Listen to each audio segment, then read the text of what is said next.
Hi and welcome to another video update from the Fire Brigade Union, here in the Union's head office in Kingston, London.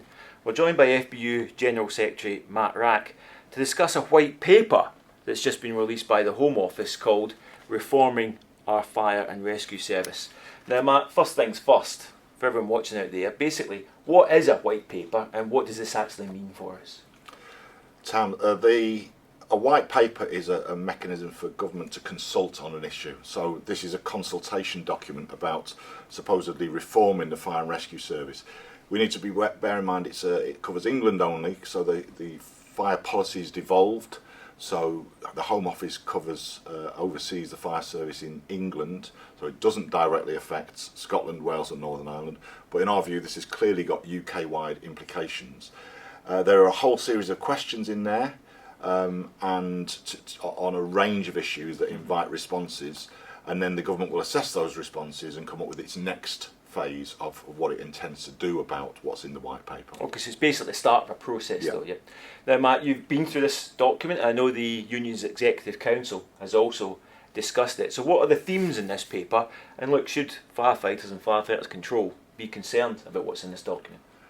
I think we should be concerned about it. I think the agenda has been driven by certain groupings in the fire and rescue service. The inspectorate, who had under the previous chief inspector, had a very anti-union, anti-collective bargaining, anti-NJC agenda. Certain elements of the National Fire Chiefs Council, who are making a bit of a power bid, it seems to me. But they're discussing what the fire and rescue service will be expected to do. What will firefighters be expected to do? Now, we've said we're happy to discuss issues like that, but they're issues about negotiations and people. You know, if people want us to do more work, then there's a question of pay and training and all those sort of issues. The fear is that this is a way of trying to force some of those things through without negotiations. Now, one of the things that's running throughout this whole document, Matt, is in regard to what they term collective bargaining.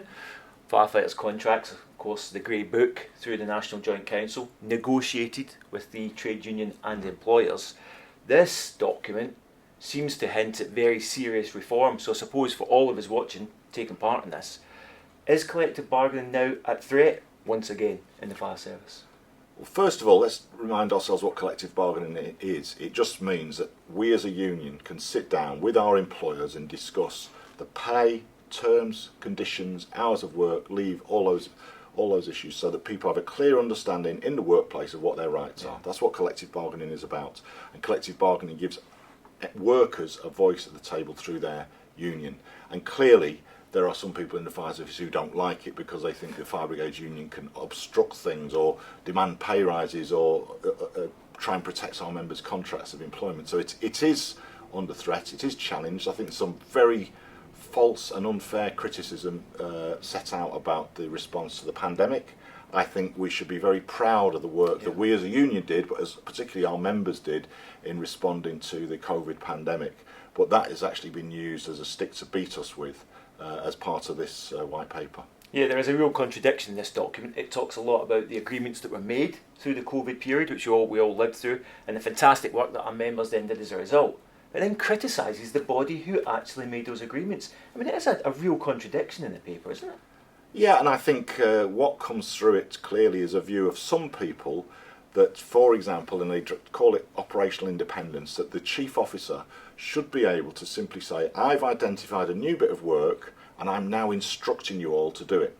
No negotiations, no consultation, no additional pay, just get on and do it. And that's clearly an agenda from some people within the fire service. Okay, Matt, now I have read through this document. There are some things in it that really set your hairs on end.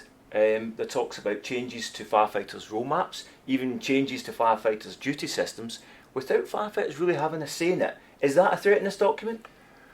Look, it's a consultation document at this stage. There's a long way to go, and we'll be launching a major campaign on this, and we'll be coming around stations, we'll be speaking to people directly. But there are threats, undoubtedly.